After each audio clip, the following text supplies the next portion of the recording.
In the last little while, I've been feeling a bit mediocre about how I'm doing in terms of living up to my commitments. And today, when I was thinking about what is causing that, I realized right away that it's because I feel like I've lost my sense of why. Now, I say I realized right away, but in reality, I did spend like 8 hours after I realized it thinking about it. I'm going to go a bit deeper into that process in my next video about how to make actual changes. But in this video, I'll just talk a bit more about how I think about drive and purpose and how that is different from motivation. My name is Jarle, and Early Owl is about learning how to make the most out of our motivation without becoming dependent on it. I think it comes down to that there are two different types of goals. You have goals that make sense and goals that don't make sense. What I mean by that is that a goal will either be something that is inherently worth doing on its own, like there is a certain cost to doing the goal and then a certain benefit,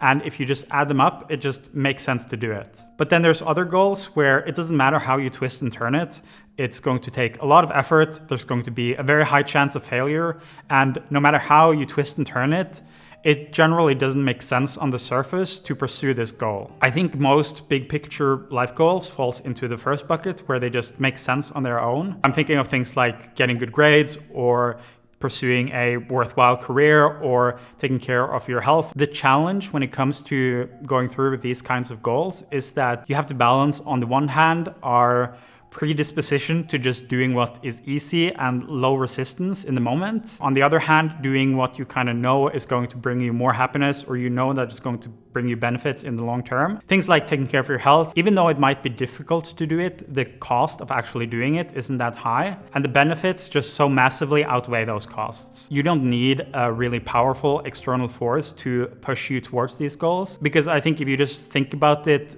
clearly enough, you will realize that the cost of doing them is outweighed by the rewards you get for actually completing them. Now, the other kind of goal, which is a goal that doesn't make sense, is basically anything where the amount of effort it takes or the high chance of failure does not make sense on the surface in terms of the rewards you might be getting. A lot of really ambitious goals fall into this category. Things like if you want to be at the top of some competitive field or sport, or if you want to pursue a professional career in something like writing or art. What separates this from the previous types of goals is that it's going to take a huge amount of effort, and even with that effort put in, the chance of succeeding and kind of getting your efforts worth is relatively low. If we're just thinking about doing like a standard degree and then getting into a medium competitive field that is decently paid, that is a pretty straightforward way where you can pretty reliably expect your efforts to be worthwhile. But if you take something else like becoming a fiction writer, you're not that likely to get back proportionally to the efforts you put in. Nobody would recommend it to you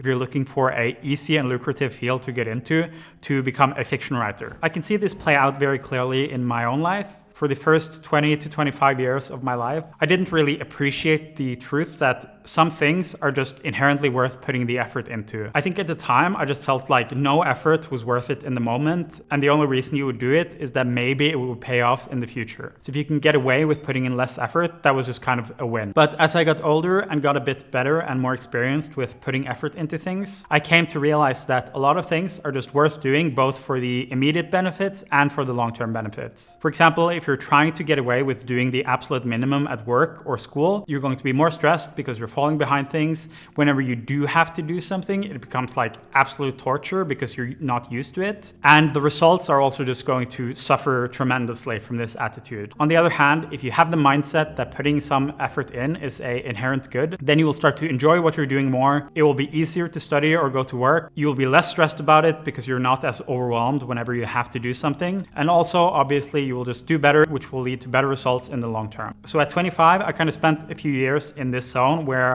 I realized that just putting in more effort was good for me and made my life better, but I also didn't really have a strong sense for a reason why I should push myself. I tried to get good grades because I felt like it was within reach. I tried to do well at my job because I felt like I could and it made work more fun. But I also had this feeling that I had more to give, but I never really had a compelling reason to push beyond my limits. This all changed after I met my girlfriend Liz, and she then passed away. After that happened, I came to the conclusion that I didn't just want to get on with my life. I wanted this to shape my life in some positive way. And this then became kind of the cornerstone of my why.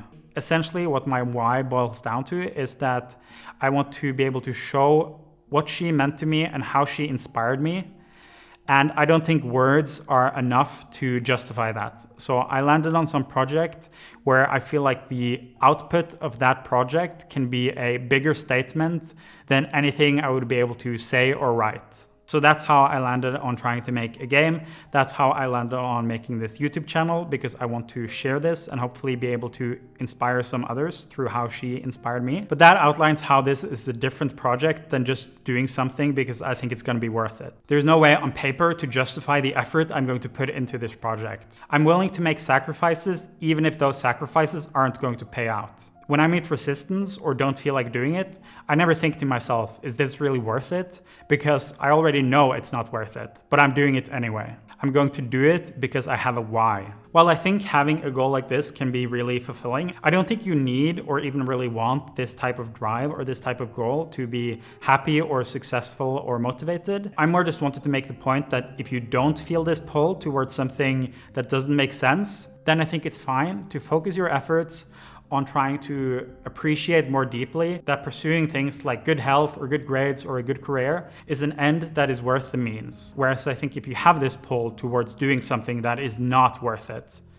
then you really need to think hard about your why. Because if at the end of the day you're asking yourself, is this really worth it? And the logical answer is no, then you need to have your reasons ready for why you're doing it anyway. You should take some time to think about it and really decide that this is what you want to do. You want to think deeply, write it down, revisit this regularly. You want to internalize that you're doing it not because it's going to be worth it.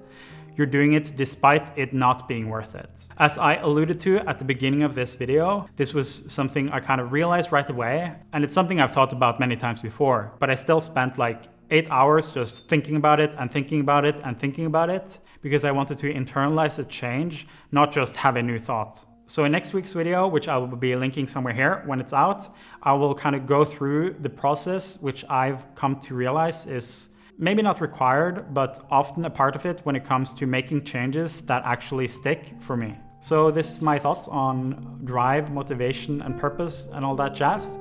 Thank you so much for watching, and I will see you next Wednesday.